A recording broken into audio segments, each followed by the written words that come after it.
अस्सलाम वालेकुम रहमतुल्लाहि व बरकातुहू। एक सिचुएशन इमेजिन करिए कि आप कहीं रास्ते से जा रहे हैं और आपको कोई ख़तरनाक चीज़ आपकी तरफ आती हुई लगता है। मे बी वो एक बहुत ही भयानक सा जानवर हो। आप कोई और काम कर ही नहीं सकते हैं सिवाय भागने के वहाँ से और अपने आप को बचाने के। इसमें तो कोई दूसरा चॉइस, दूसरा ऑप्शन भी नहीं। तो हम आपसे पूछेंगे नहीं कि आप क्या करोगे, क्योंकि मेरे को पता है। लेकिन अगर एक बच्चा वो सड़क पर है, मान के चलिए वो घर से निकला है, अभी-अभी बस चलना सीखा है और उसको एक साँप दिखता है। हो सकता है वो साँप जो है बहुत खूबसूरत हो, कलर के हिसाब से। साँप बहुत खूबसूरत होते हैं बाय द वे। और उसका जो मूवमेंट है बच्चे को बड़ा अच्छा लगे। हो सकता है वो जो बच्चा है ना, उसको पकड़ने के उसके उसके पीछे जाएगा। क्यों? क्योंकि उसको एक बार भी इस चीज़ का रियलाइज़ेशन नहीं करवाया गया है कि ये अगर काट ले तो कितना खतरनाक हो सकता है। जब ये बच्चा थोड़ा बड़ा होता है, बोलने वगैरह सीख जाता है, थोड़ा समझ हो जाता है, उसको बताया जाता है कि ये चीज़ें खतरनाक होती हैं, इनसे दूर रहो। अगर कभी दिख भी जाए, तो भाग जाओ। वो एक बार बचपन में उसको बताया जाता है, ज़िंदगी में दोबारा कभी इस चीज़ को रिमाइंड करने की और इस चीज़ को याद दिलाने की ज़रूरत नहीं पड़ती। जैसे आपको ज़रूरत नहीं पड़ी किसी को रिमाइंड करने की कि देखो भाई सामने से एक दौड़ता हुआ सांड आ रहा है, इसके रास्ते में रहोगे ना, तो फिर कहीं के नहीं रहोगे, तो हट जाओ। वो आप खुद हट जाओगे, बगैर किसी के बोले। सवाल ये है कि जब ये चीज़ आपको बस एक बार समझानी पड़ी और आपको ज़िंदगी भर याद रह गई और दोबारा किसी के रिमाइंड करने की, किसी के बोलने की ज़रूरत नहीं पड़ी, तो ये चीज़ दिन भर क्यों नहीं अप्लाई कर सकते हम लोग? क्या रीज़न है?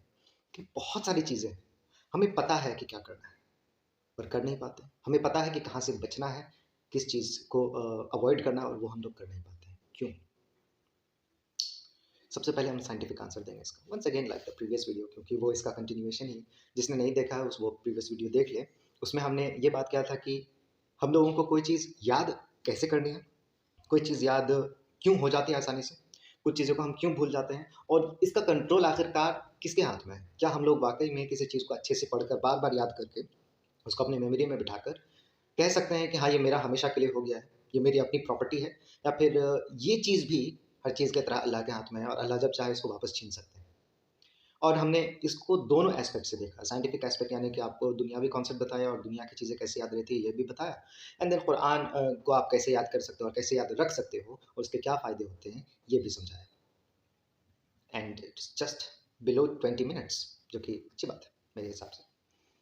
शॉर्ट वीडियो हम मानेंगे इसको। सो इस वीडियो में हम लोग बात करने वाले हैं अमल के एतबार से। It's not about memory.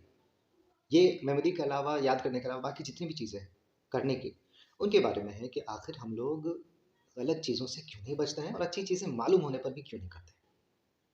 पहली बात का अगर जवाब मिल जाएगा ना, तो समझिए कि आधा से ज़्यादा आपको इसका भी जवाब मिल जाएगा। हम लोग खतरनाक चीज़ से इसीलिए भागते हैं क्योंकि वो सवाल होता है सर्वाइवल का। और हमारा जो जिस्म है, हमारा जो बॉडी है, वो बनाया ही गया है सर्वाइवल के लिए, हर ऑर्गेनिज्म को। मतलब कि इसके लिए आपका मुसलमान होना बिल्कुल ज़रूरी नहीं है, ईमान वाला होना बिल्कुल ज़रूरी नहीं है। जितने भी ऑर्गेनिज़म्स हैं इस दुनिया में, उसको सबसे पहली चीज़ यही सिखाई गई है अल्लाह की तरफ से कि तुमको अपनी जान कैसे बचानी है। तो क्योंकि बात सर्वाइवल की है, तो आप वो रिफ्लेक्सली यानी कि बगैर सोचे-समझे भी कर लोगे। पर ये चीज़ आपको किसी और जानवर को फ़र्क नहीं करती। हम इंसान इसीलिए सुपीरियर हैं, क्योंकि हम लोग सर्वाइवल से ऊपर उठकर ऐसी चीज़ों को भी समझते हैं जिसको हम लोग कहते हैं कैरेक्टर, मोरालिटी, इंसानियत। कुछ लोग इसको इंसानियत कहते हैं, लेकिन मेरा मानना है कि इंसान जो सबसे पहले आए थे इस दुनिया में, वो आदम अलैहिस्सलाम थे। सीधा उनको अल्लाह ने बनाया था, अल्लाह ने उनको इल्म दिया था और वो अल्लाह के नबी थे। तो फिर इंसानियत के नाम पर हम लोग जो भी चीज़ जानते हैं, वो सब अल्लाह की तरफ से ही आता है। तो ये कहना बहुत ही गलत है, बहुत ही गलत है कि मैं अच्छा इंसान तो हूँ लेकिन अच्छा मुसलमान नहीं। जी नहीं। अगर आप अच्छे मुसलमान हो तो आपके साथ अच्छी वो जो इंसानियत के आप जो भी चीज़ें जानते हो वो सब कुछ आ जाती है। हम लोगों ने आज एक बहुत बड़ा लाइन खींच दिया है, ये कहकर कि कुछ लोग दीनी एतबार से अच्छे होते हैं, लेकिन दुनिया के एतबार से खराब, या फिर कुछ लोग दुनिया के एतबार से अच्छे होते हैं और दीन के मामले में खराब। अरे! ये दोनों चीज़ कभी अलग थी ही नहीं।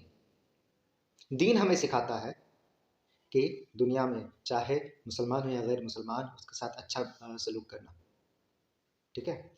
खैर, हम बात ये कर रहे थे कि हम लोग जिन भी चीज़ों को अच्छा जो समझते हैं और मानते हैं, वो इस बात के लिए, तो इस चीज़ की वजह से, ये अकेली एक वजह नहीं है, लेकिन एक बहुत बहुत बड़ी वजह है कि इस चीज़ की वजह से हम इंसान बाकी जानवरों से बेहतर और ऊपर है। लेकिन अगर हर इंसान एक जैसे ही हो गए, तब तो ये दुनिया बहुत अलग ही होती।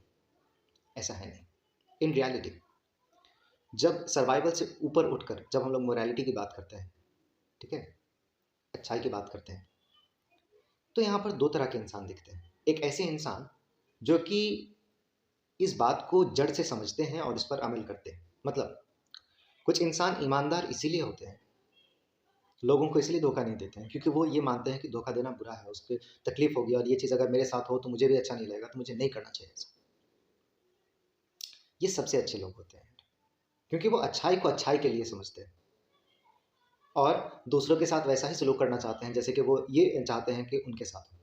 अब यही यही हम समझाना चाह रहे थे अभी जो हमने लाइन बोला ना कि आप दूसरों के साथ वैसा ही बिहेव करें जैसे कि आप चाहते हो कि लोग आपके साथ करें, ये दीन का हिस्सा है, ये मोहम्मद सल्लल्लाहु अलैहि वसल्लम की हदीस है, ये कुरान में है कि कुछ लोग जो है जब उनको बोला जाता है कि अल्लाह के राह में खर्च करो, लोगों की मदद करना, इन चलिए चलिए चैरिटी की बात करते हैं, तो वो अपने पैसों में से इतने घटिया चीज़ को उठा कर देते हैं कि अगर वो चीज़ उनको दी जाए मदद के तौर पर तो वो लेने से भी इनकार करते हैं। कभी किसी फ़कीर से मिस्कीन से ये सुना है आपने, भाई एक काम कर, तू मेरे से ले ले, छोड़। मतलब वाक़ई में लोग बहुत फ्रस्ट्रेटेड हो जाते हैं ना, तो ये बात निकलता है। क्या ये दे रहे हो? एक काम कर दो, इससे अच्छी तो हालत मेरी है, एक काम कर, तू ले ले, तुमको ज़्यादा ज़रूरत है। हम तो गलत कर रहे थे तुमसे माँग कर। ये दीन का हिस्सा है। अब आप कैसे कह सकते हो नहीं इंसानियत एक अलग चीज़ है, दीनदारी एक अलग चीज़ है? जी नहीं, हम नहीं मानते ऐसा। इंसानियत की ऐसी कोई चीज़ नहीं है जो कि अल्लाह ने और अल्लाह के रसूल ने नहीं बताई। खैर, ये चीज़ अब एस्टैब्लिश हो चुकी है, I don't need to repeat it all the time. अब आगे बढ़ते हैं। तो ये अच्छे इंसानों की और अच्छे मुसलमानों की, I can use them interchangeably, आपको पता है कि ये दोनों एक ही चीज़ है।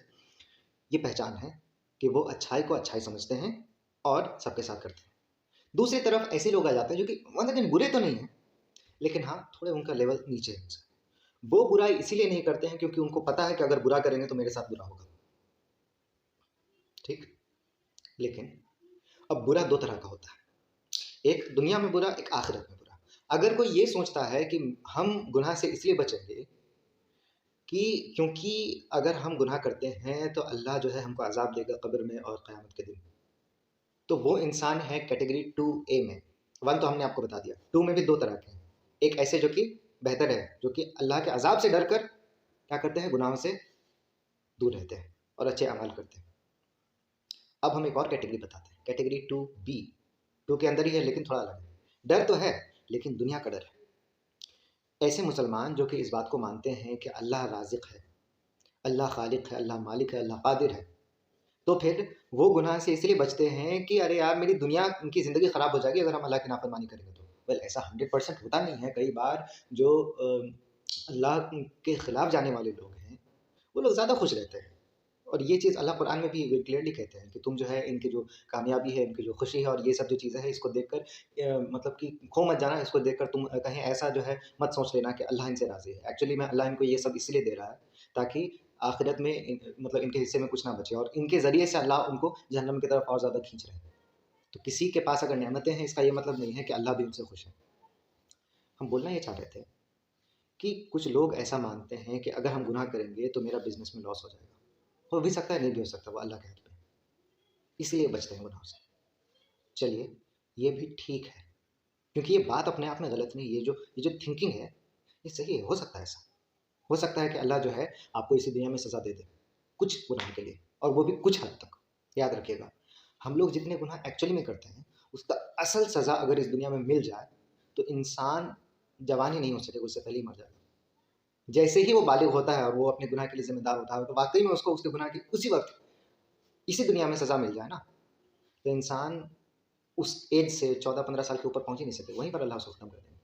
क्योंकि हम लोगों को नेकी हमारे काम के बहुत ऊपर मिलती है और जो सज़ा है वो हमारे गुनाह के बहुत नीचे मिलता है। अल्लाह बहुत माफ़ करने वाला है, ये बात आप याद रखिएगा। एक वाक़या हमको याद आ रहा है। देखिए आज का वीडियो में हम जो है थोड़ा-सा अपने मूड में बना रहे हैं। पिछला वाला हम सोचे थे जल्दी-जल्दी खत्म कर दें। आज हम अ, खोना चाहते हैं, इधर से उधर, उधर से उधर, उधर से उधर, लेकिन हम एक वादा कर रहे हैं, जो बात हमने की है उसको कंप्लीट करेंगे, जो स्टार्ट किया है।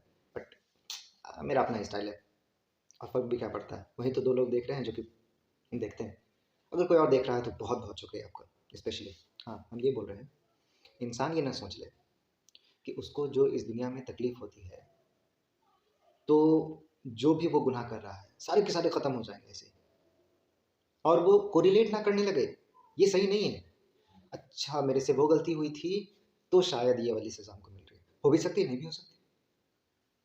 और ये दूसरे के लिए तो कहना सरासर गलत है। अपने लिए मानना तो एक हद तक चलिए इसकी एक पॉज़िटिव बात ये हो सकती है, कोई इंसान अगर ये सोचे कि मेरे साथ अगर गलत हो रहा है, तो ये अल्लाह हमको सज़ा दे रहे हैं, तो हमको गलत करने से रुक जाना चाहिए। एक तो पॉज़िटिव एस्पेक्ट है इसका। लेकिन अगर आप ये दूसरे के साथ कर रहे हैं ना, ये गुनाह है। आप किसी दूसरे इंसान को ये नहीं कह सकते थे, कभी नहीं कह सकते हो कि तुम ये वाला गुनाह किए थे ना, इसलिए अल्लाह तुमको ये वाली सज़ा दे रहा है। किसने कहा आपको ऐसा? आसमान से कोई फरिश्ता आया था आपको बोलने के लिए? ये चीज़ हमें हरगिज़ नहीं करनी चाहिए, किसी के साथ कभी भी नहीं करनी चाहिए, चाहे कोई कितना भी बड़ा गुनहगार हो। अल्लाह की सज़ा हम लोगों ने देखी कहाँ है आज तक? सच यही है। हम लोग जो भी देख रहे हैं ना, कुछ नहीं है। और इस चीज़ का हमको दलील कहाँ से मिला? इसका सबूत कहाँ से मिला? एक शख्स जो है, सहाबी थे, ठीक है? उनकी नीयत बहुत अच्छी थी लेकिन लर्निंग था। देखिए सारे सहाबी तो लर्निंग पीरियड में ही थे। मोहम्मद सल्लल्लाहु अलैहि वसल्लम ने पूरी ज़िंदगी जीकर उनको जब तक सब कुछ ट्रेन नहीं कर दिया, तब जाकर वो, वरना सहाबा से बहुत सारी गलतियाँ हुई, बहुत सारी मिस्टेक्स हुआ। आप हदीसें पढ़ोगे तो आप लाइन ही लग जाएगी, अच्छे-अच्छे सहाबा से गलतियाँ हुई। क्योंकि उन्होंने समझिए तो नए तरीके से इस्लाम कबूल किया था। हम लोगों की तरह बचपन से मुसलमान नहीं थे। तो होती है, एक सहाबी से क्या गलती हो गई, वो इस कॉन्सेप्ट को नहीं समझ रहे थे ठीक से। उनको बहुत ज़्यादा शदीद तबीयत ख़राब हो गई, बहुत बुखार हो गया। और मोहम्मद सल्लल्लाहु अलैहि वसल्लम उनको देखने के लिए आए, तो उन्होंने कहा कि मैंने अल्लाह से कहा कि या रब तेरा अज़ाब बहुत शदीद है, तो मुझे मेरे सारे गुनाहों की सज़ा इसी दुनिया में दे दे। और उसके बाद उनकी तबीयत इस तरह से ख़राब हुई। मोहम्मद सल्लल्लाहु अलैहि वसल्लम ने हरगिज़ इससे मना फरमाया और कहा कि तुम अल्लाह के अज़ाब को नहीं सह सकोगे, अगर अल्लाह देने पर उतर आए तो। तो अल्लाह से क्या करना चाहिए? माफ़ी तलब करनी चाहिए और अपने गुनाहों के बदले नेक अमाल करने चाहिए। इसका दलील मिलता है कुरान में कि जो नेक अमाल है वो गुनाह को ख़त्म कर देते हैं। चलिए, तो हमने 2 कैटेगरी के लोग बता दिया। एक तो वो जो कि अच्छाई को अच्छा समझ कर करते हैं, मतलब वो लोग जो कि बहुत अल्लाह के शुक्रगुज़ार बंदे होते हैं कि अल्लाह ने मेरे को इंसान पैदा किया सबसे पहले, जो कि सबसे ऊपर लेवल की मखलूक है। उसके बाद अल्लाह ने हमको दीन की दौलत दी। उसके बाद मोहम्मद सल्लल्लाहु अलैहि वसल्लम की उम्मत में पैदा फरमाया और मेरे हाथ-पैर सब कुछ सही दिए मेरे को, मेरी अक़ल को सही बनाया। ये सब हम लोग ऐसे ही ले लेते हैं ना, हम भी ऐसे ही समझते थे। लेकिन जब हमने बीमारियों के बारे में पढ़ना शुरू किया, उन बीमारियों के बारे में ख़ास करके जो कि एक बच्चे को पैदाइश के समय से ही रहती है, सुब्हान अल्लाह, अल्लाह के लिए मेरा जो ईमान है और जो अल्लाह के लिए जो एक तरह से शुक्रगुज़ारी है, वो कहीं गुना ज़्यादा बढ़ गया। अल्हम्दुलिल्लाह, अल्हम्दुलिल्लाह। आपके हाथ, पैर, दिमाग, आँख, कान, मुँह सही सलामत होना अपने आप में कुदरत है अल्लाह की।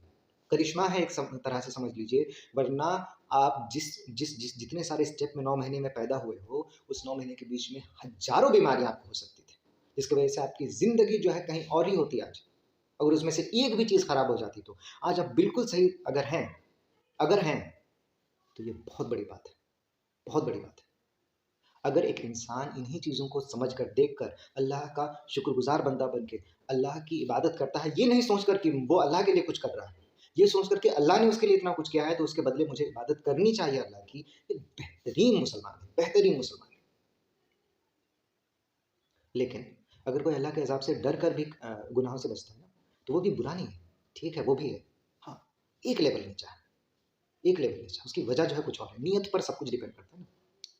अच्छा एक और हमने बताया, जो कि दुनिया से मतलब कि जिसको मोहब्बत है और वो सोचता है कि अल्लाह जो है उनको दुनिया में जो है नुकसान पहुँचा सकते हैं, अगर वो गुनाह करे तो, और उसके लिए वो बचता है, तो वो भी चलेगा लेकिन थोड़ा इम्प्रूवमेंट की ज़रूरत है, ठीक है?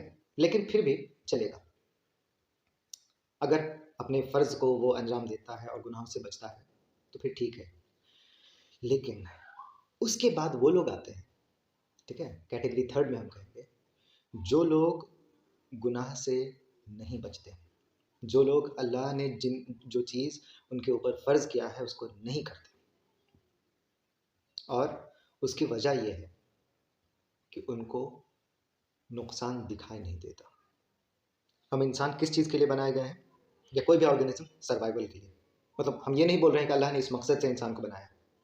वो कह देंगे तो फिर तो कुरान के अगेंस्ट जाना हो जाएगा, नाउज़ुबिल्लाह। अल्लाह कह रहे हैं कि अल्लाह ने इंसान और जिन को इबादत के लिए पैदा फरमाया। हम कह रहे हैं कि हमारा जो नेचर है वो है सर्वाइवल का, ठीक है। तो एक इंसान अगर ये समझता है, इवन इस्लाम कबूल करके, कि अगर हम अल्लाह की नाफरमानी भी करेंगे तो मेरे को नुकसान नहीं होगा, अभी तो नहीं होगा, तो वो गुनहगार है, हो सकता है।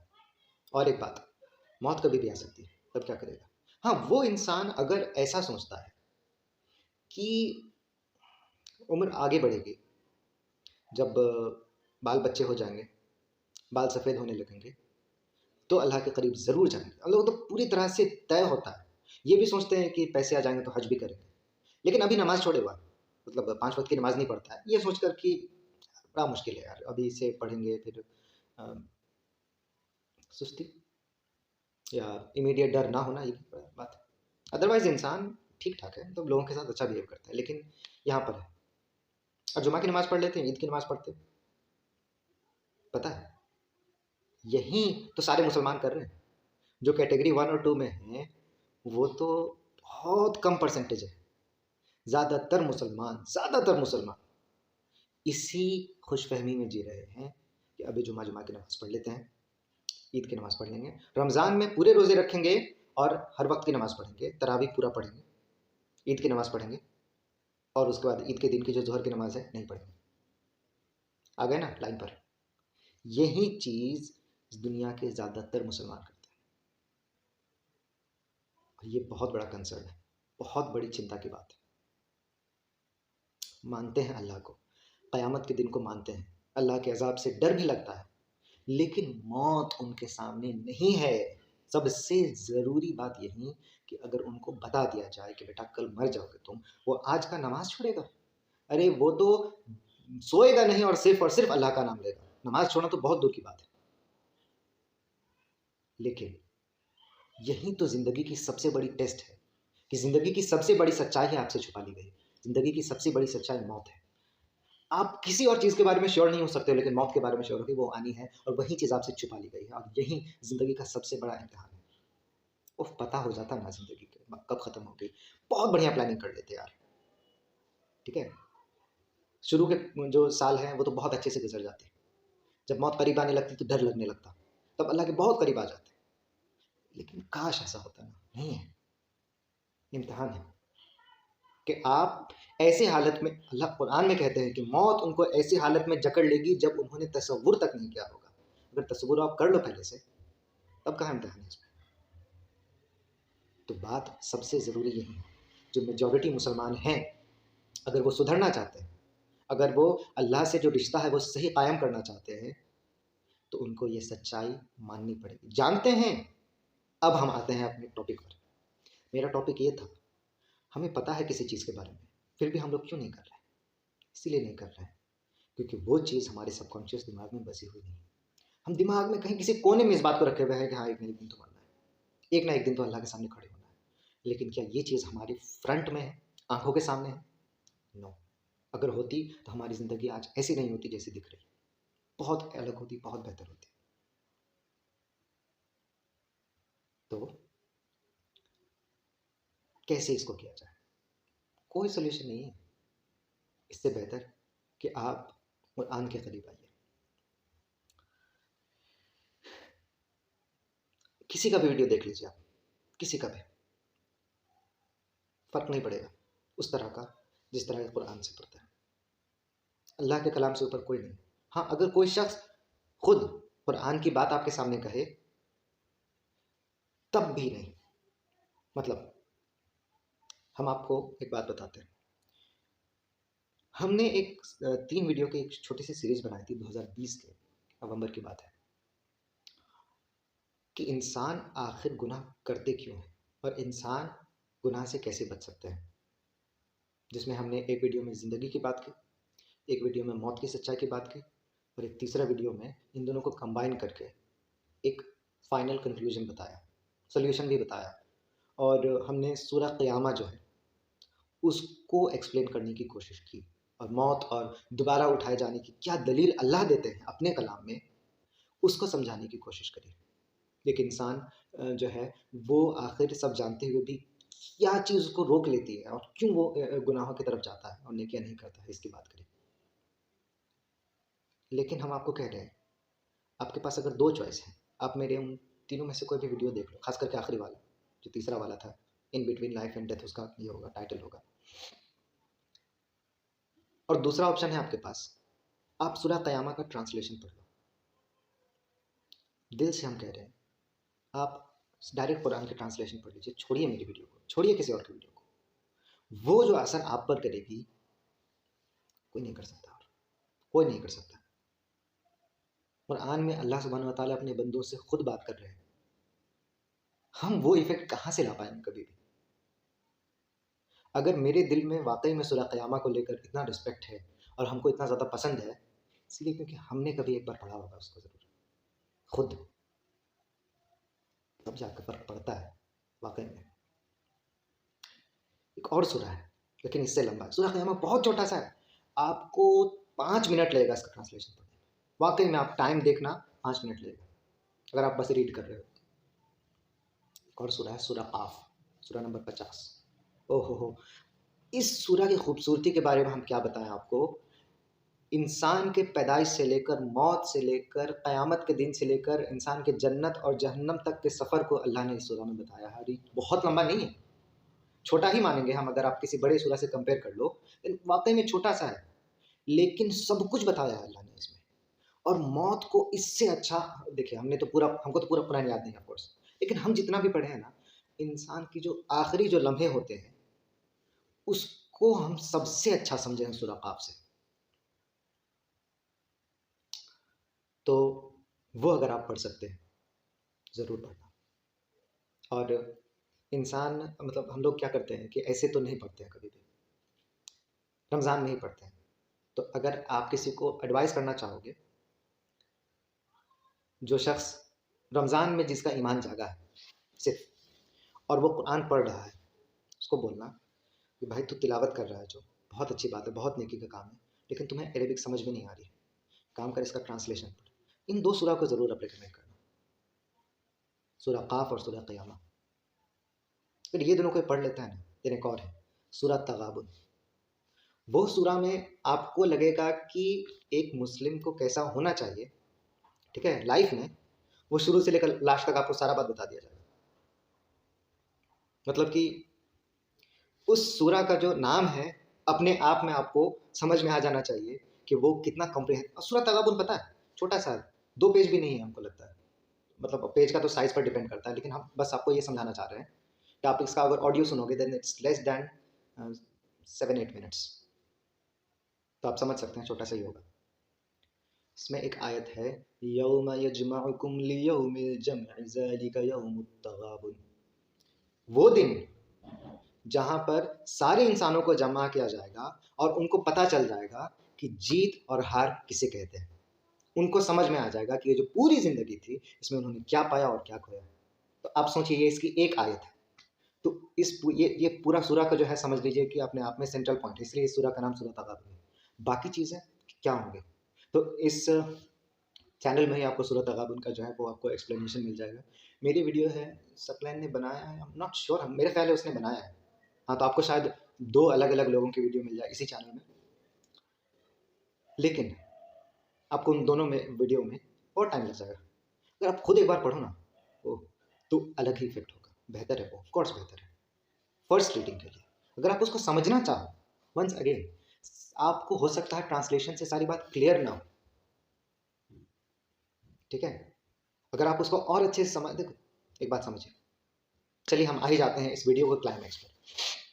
इस वीडियो से हम समझाना यही चाह रहे हैं, कुरान जो है उसके 2 मतलब कि समझिए कि ये है, यूजेस हैं।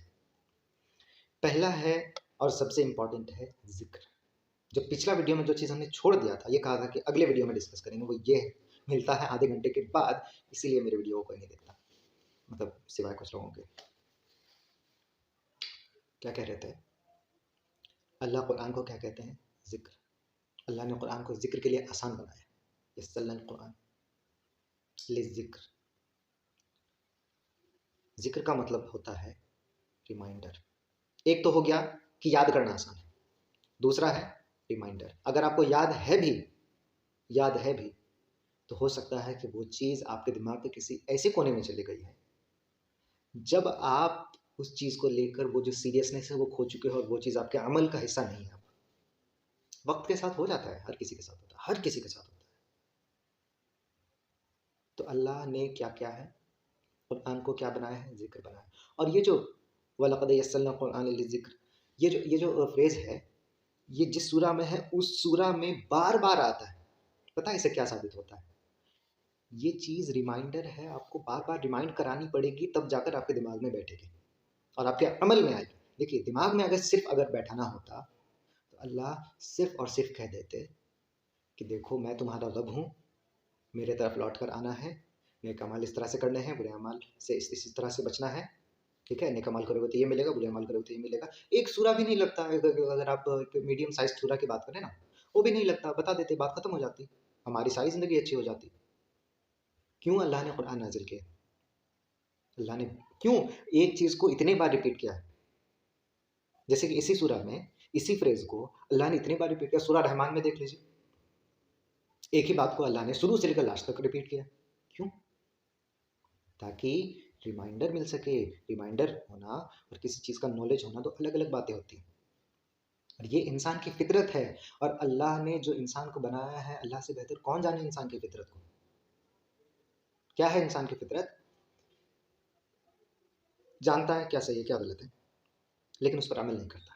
पर उसी जगह पर कोई और अगर प्यार से उसको समझा दे ना, यार मत करो, ये सही नहीं, वो रुक जाता है। कई बार ऐसा होता है, इसका अच्छा असर होता है, लेकिन फिर बात वहीं आ जाती है, यार ये गलत है तो उसको पहले से पता था, उसके बताने की क्या ज़रूरत पड़ी?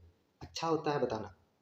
वो जो बताता है ना, कोई अगर आपको रिमाइंड करता है ना प्यार से, आपको समझाता है कि देखो ऐसा मत करो, ये गलत है, ये चीज़ हमारे दिल पर असर करती है और इसीलिए हम रुकते हैं। सारी बातें दिमाग से नहीं होती। अगर ऐसा होता ना, देन अल्लाह ज़्यादातर जगह हमें दिल का बात नहीं करते। अब यहाँ पर कुछ लोग ढेर बोकरादी करके जो है मिस्टेक खोजने लगते हैं कुरान में। देखो ये दिल तो है, ब्लड पंप करने का काम करता है, तो फिर अल्लाह कह रहे हैं कि इन लोगों के दिल है लेकिन सोचते नहीं। दिल सोचने का काम थोड़ी ना करता है, दिमाग सोचने का काम करता है, देखो गलती है। अच्छा, सही बात है। बात बताओ, तुम्हारी तुम देखते कहाँ से हो? बॉडी का ऐसा कौन सा हिस्सा है जो देखने में मदद करता है? यही आदमी बोलेगा आँख। हम बोलते हैं गलत बात। आँख सिर्फ एक रिसेप्टर है।